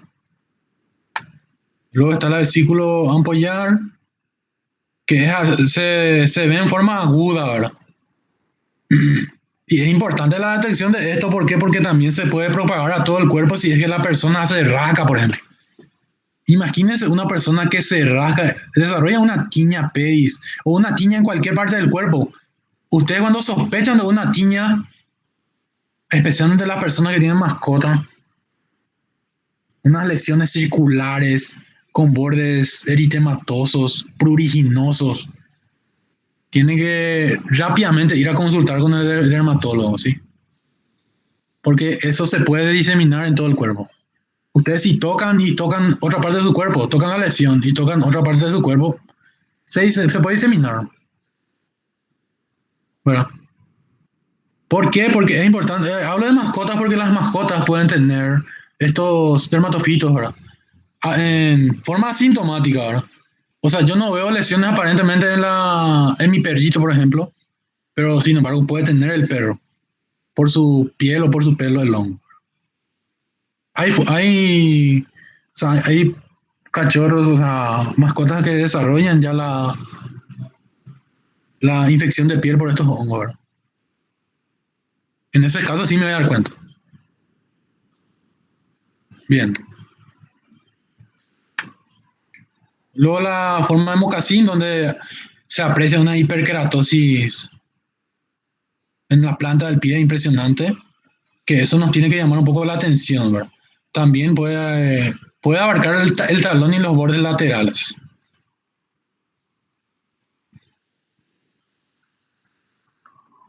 Bien. ¿Quién me puede ayudar aquí en este apartado? ¿Está Serviam? Sí, profe, ¿qué tal? Bien, ¿y vos? ¿Qué me podés decir con relación a las tiñas? Especialmente las tiñas variedad capitis. O sea, tiña capitis.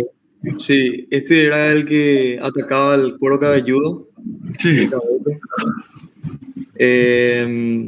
Los agentes causales puede ser el Mentagrophites, el Gipsea, el Verrucosum y el Tonsudans. ¿Y cuál? Decime el nombre y apellido. Más frecuente, pero le sigue ¿qué? ¿Qué es la T? La tiña. No. Me mencionaste algo de Mentagrophites. Quiero saber nomás qué es la T. T Mentagrophites. ¿Qué es Trichophyton, Trichosporum? ¿Qué es? O sea, que no me acuerdo, profe. Trichophyton, Mentagrophites. ¿Y la N qué es? La N. Nanicia gypsea. Trichophyton verrucosum, Trichophyton thomson, sí. Y como mencionamos, afecta más al cuero cabelludo. Sí, afecta al cuero cabelludo. ¿Pero a quiénes? Grupo etario. Los niños de 8 años, hasta 8 años. Sí, hasta 8 años. Y excepcionalmente a adultos con problemas, como ya mencioné, problemas autoinmunes o problemas hormonales. ¿Y después? Se presenta placas eritematosas, eritematos camosas, pelo opaco, quebradizos. Sí, esa es la tiña, que es la variedad seca, ¿verdad? Pero está otra también, que es el querión de Celso. ¿Cómo se caracteriza el querión de Celso? Y es un conjunto de vesículas que se transforman en pústulas. Sí. Y no sé si tienen borde eritematoso también. Sí, y se presenta con edemas también. Hay pus por probable inflamación de los folículos pilosos y pelos aglutinados por costras. Sí. Se diferencia bastante bien clínicamente, ¿verdad? La tiña, que es la variedad seca, y el querión de Celso, ¿verdad? La seca es como mencionaste, ¿verdad? Donde hay pelos quebradizos, hay una zona alopésica, ¿verdad? Y por otro lado está el querión de Celso, que es nada más y nada menos que una reacción de hipersensibilidad a un antígeno del hongo, donde hay una reacción inflamatoria importante, ¿verdad? Y se forman pústulas. Alrededor de las pústulas hay eritema, hay edema. Y impresionante es cuando al tocar el cuero cabelludo de la persona ya salen las costras, ¿sí? Las costras melicéricas y las pus. O sea, si vos querés tomar una muestra, no hace falta con una pinza, por ejemplo. Si es que le pasas alcohol pones guante, le pasas alcohol a tu guante y podés agarrar con tu mano. Y sale la costra así, directamente puedes quitar. Y si podés Idealmente se utiliza pinzas estériles, ¿verdad? Para poder extraer la muestra. Es lo ideal, ¿verdad? Pero en el caso que no tengas, por ejemplo, pinzas, entonces puedes agarrar, obviamente, guantes, con guantes. Le pasas alcohol a tu guante, alcohol al 70%, entonces, y puedes agarrar directamente, estirar el pelo y ya sale de la costra junto con el pelo, ¿verdad? Sí. Muy bien, excelente. Esto es la variedad seca, ¿verdad? Donde, como mencionó el compañero, se pueden observar unas placas, pueden ser únicas o varias placas, ¿verdad? Dependiendo del agente etiológico. Normalmente las causadas por Microsporum son únicas, ¿verdad? Y las causadas por Trichofitum son más, o sea, hay varias lesiones. Se observan pelos opacos quebradizos. En este caso, por ejemplo, se extraen con pinzas los pelos quebradizos y los pelos se observan al microscopio, ¿verdad? Se ve la estructura de los hongos invadiendo por fuera o por dentro, ¿verdad? El pelo, ¿verdad? Por parte del hongo. Esto ya mencionó el compañero, el querión de Celso se caracteriza por estas pústulas donde hay edema, donde se observa la salida de pus de los folículos pilosos, ¿verdad? Y hay costras que pueden caer en forma espontánea. Si alguien me puede ayudar aquí, Simón Joaquín está. Sí, profe, estoy. ¿Qué me puede decir con relación a las onicomicosis, Simón? Joaquín Simón. Puede ser onicomicosis subungueal distal y la subungueal lateral. Sí. Y la onicomicosis subungueal proximal. También Sí. la blanca superficial. ¿Cómo se desarrolla la subungueal distal? O sea, ¿dónde empieza la lesión? Sería en la uña del pie. Sí, pero ¿en qué parte de la uña? ¿En la parte anterior o posterior? ¿Cómo? ¿La parte qué? ¿En la parte anterior o en la parte posterior de la uña? Del lecho ungueal. Onicomicosis subungueal, pues dicen, distal. Posterior, puede ser. En la posterior, ¿verdad? ¿Y por arriba o por debajo? Por arriba. Subungueal, dice. Subungueal. Por abajo. Bien, subungueal distal. Ahí, ¿qué se puede apreciar? O sea, ¿qué tiene la uña? ¿Qué puede tener?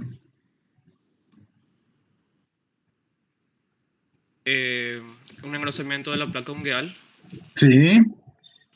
Y el hongo invade el lecho ungueal distal causando hiperkeratosis.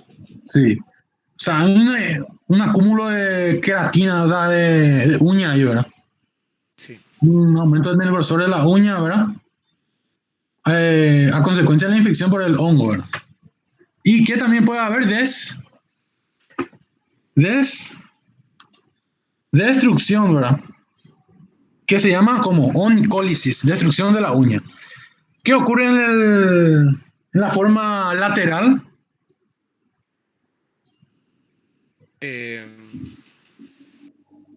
¿Por dónde ingresa el hongo? Por los costados. Es en el borde lateral de la uña y se extiende para involucrar todo el lecho.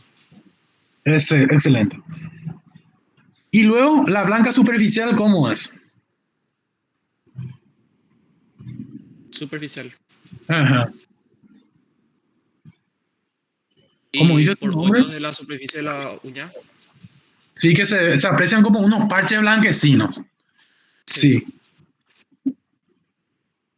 ¿Después? Y la causa es de interdigitales y el rubrum. Muy bien, excelente. Hay una onicomicosis subungueal proximal también, ¿verdad? Que se suele ver en los pacientes con SIDA, ¿verdad? O sea, de hecho que es uno de los marcadores, ¿no? Que no es muy común, pero cuando aparece se ve en estos pacientes. Muchas gracias por tu aporte. Así se puede apreciar entonces esta micosis,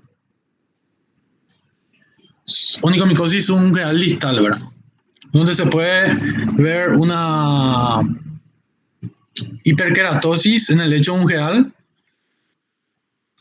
Eventualmente puede aparecer onicólisis o destrucción total de la uña, ¿verdad? Son causados por dermatofitos y hongos miceliales no dermatofíticos, ¿verdad? Como mencionamos, el Neocitalidium y el Scopularopsis. No se me viene el nombre ahora mismo. Bien, pero enmarca ese grupo, ¿verdad? Hongos miceliales no dermatofíticos. Y que también pueden estar acá. Es Aspergillus fusarium y Penicillium, ¿sí? Luego está, y los hermatofitos, ya mencionamos. Luego está la lateral, que comienza en la parte lateral de la uña y se extiende al lecho ungueal, ¿verdad? Son causados por los mismos agentes. La onicomicosis ungueal proximal también, o sea, aquí, por ejemplo, empieza la micosis invadiendo debajo de la cutícula e infecta el lecho ungueal proximal, donde aparece cambio de color en la uña, lentamente va agarrando la lúnula y la placa ungueal, y son causados predominantemente por Trichophytum rubrum y hongos miceliales no dermatofíticos. Y la blanca superficial, que se pueden apreciar como parches blanquecinos, ¿verdad?, en la superficie de la uña, y son causados comúnmente por Trichophytum rubrum y Trichophytum interdigital, y con menor frecuencia hongos miceliales no dermatofíticos. Esto ya habíamos mencionado que en un 90% son causados por hematofitos, en menos del 10% por Candida, en especial por Candida parasilepsis y Candida albicans. En un 2 a 20% por Citalidium y Scopularopsis. Scopulariosis, perdón. Y otros como Penicillium, Fusarium y Aspergillus. ¿Alguien me puede ayudar aquí? Villagra está. Villagra está. ¿Qué me puede decir con relación al diagnóstico de la dermatofitosis?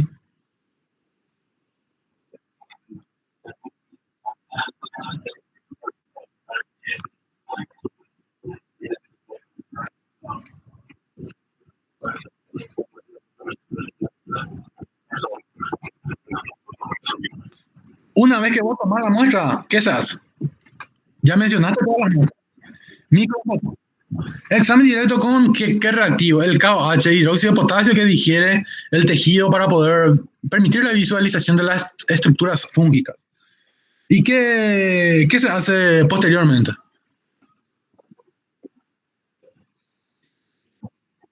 O sea, se hace el examen directo por un lado. Y después también se hace el cultivo en NAR, Saburó, Lacrimel, Dermatophytum test medium, que es un medio especial para los dermatofitos.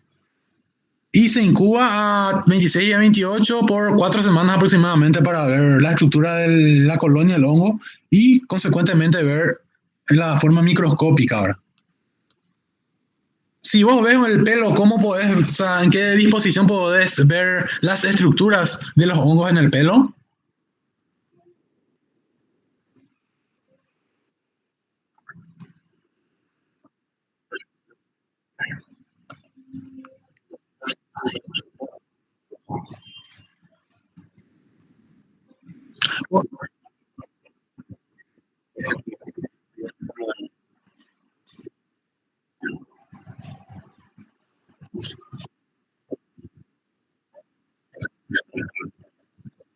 No, esas son las piedras, ¿verdad? Son micosis superficiales. En este caso son, o sea, están enmascarados también dentro de las superficiales y cutáneas, ¿verdad? Porque afectan.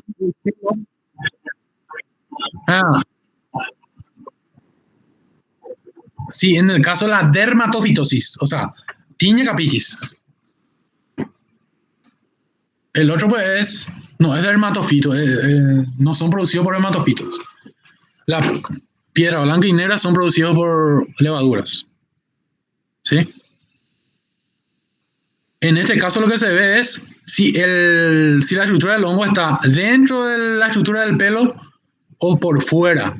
Entonces si está dentro, se lo denomina endotrix, de localización endotrix, o pelo parasitado o infectado en forma endótrica, ¿verdad?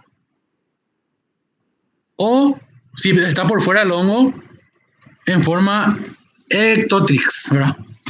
Ectotrix. Si está por fuera del hongo. Y si está por dentro, endotrix.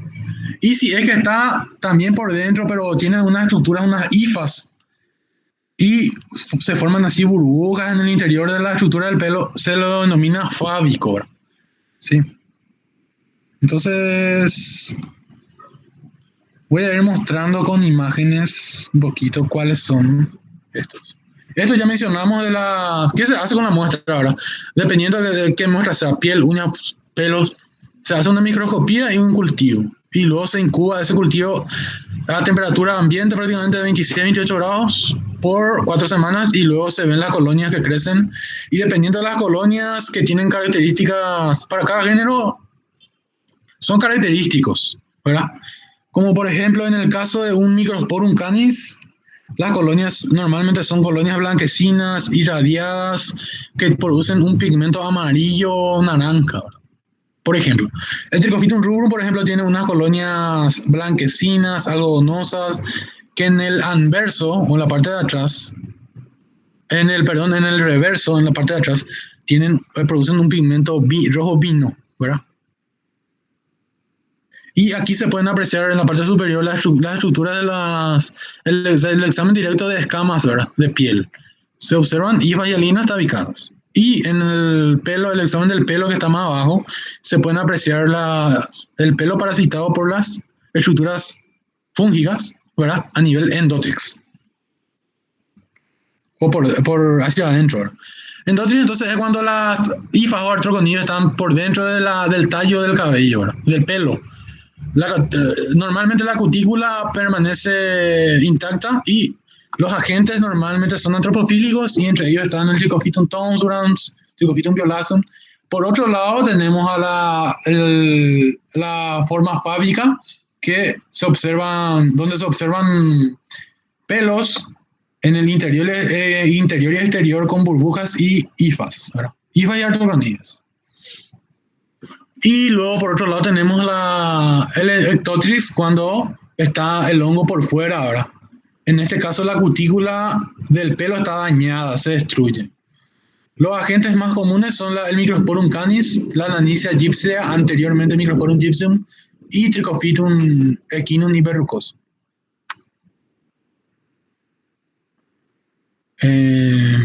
Se puede apreciar, ¿verdad?, la invasión acá externa del hongo.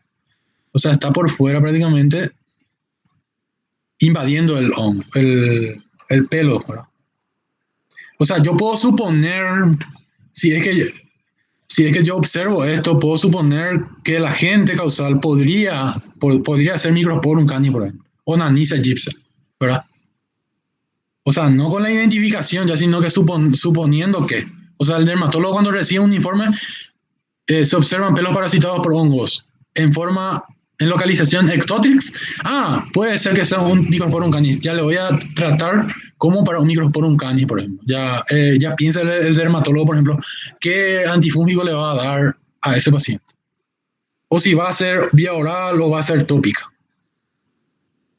Porque hay fármacos que son más activos frente a Microsporum y menos activos también, ¿verdad? Y hay fármacos más activos contra Trichophytum y otros menos. Entonces, a veces es importante la identificación de estos hongos, ¿verdad? Para erradicar el hongo del cuero cabelludo.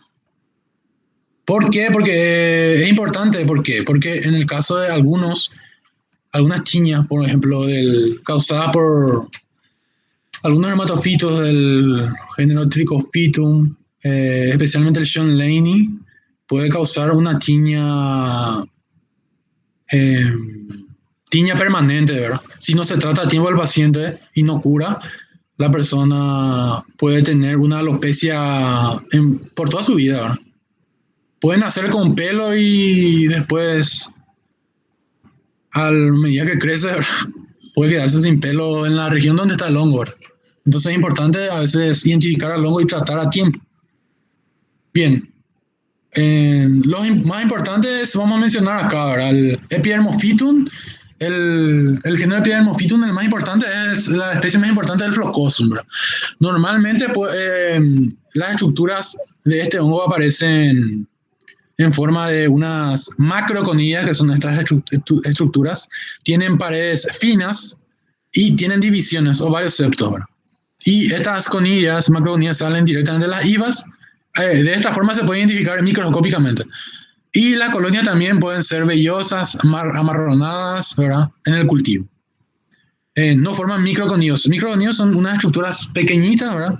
Que pueden tener varias formas ovaladas, en forma de lágrimas, que me ayudan a poder identificar el hongo. En este caso, este característico pueden aparecer en racimos también, o sea, en grupos de 3. Luego tengo el Trichophytum, que tiene varias especies. Aquí yo, por ejemplo, puedo identificar, de acuerdo a la disposición de las microconillas, predominantemente microconillas forman en el cultivo de estos hongos. O sea, que pueden ser ovaladas o en forma de lágrimas y pueden disponerse de una forma que yo puedo identificar, ¿verdad? Perfectamente. En el caso del Trichophytum tonsurans, por ejemplo, en la localización de estas microconillas pueden estar una enfrente de otra. Y en el caso del rubrum, por ejemplo, las microconillas pueden estar intercaladas. Yo por medio de eso puedo identificar el hongo, ¿verdad? A nivel microscópico, ¿verdad? Porque hay otros métodos que yo puedo usar para poder identificar el hongo, como los métodos proteómicos, por ejemplo, o el Malitov. Y por último tenemos el Microsporum y la nanicia, ¿verdad? El Microsporum canis suele tener... La macroconilla suele ser fusiforme, o sea, puntiaguda, con paredes gruesas, varios septos, varias divisiones, más de 6 divisiones. Y a diferencia del Gypseum, Nanicia gypsea, que tiene paredes finas, tienen unas macroconillas en forma elíptica y paredes delgadas y septos de 4 a 6 aproximadamente. Y cada uno tiene su característica en el cultivo, ¿verdad? Cada uno tiene su forma particular en el cultivo que ayuda a la diferenciación, ¿verdad? Desde el vamos, ¿verdad? O sea, desde la persona, desde la lesión, yo puedo ya sospechar. Y desde la anamnesis también, o sea, le pregunto si estuvo jugando con arena o con algún animal, dónde se localiza la lesión, si en cuero cabelludo o en piel, ¿verdad? Las lesiones, qué forma tienen las lesiones, en el examen directo, cómo se ven, y el cultivo luego ya me apoya en la identificación del hongo. Bien, hasta aquí llegamos, no sé si hay preguntas. Ya estamos luego ahora, voy a llamar la lista, si me permiten. Ahí viene.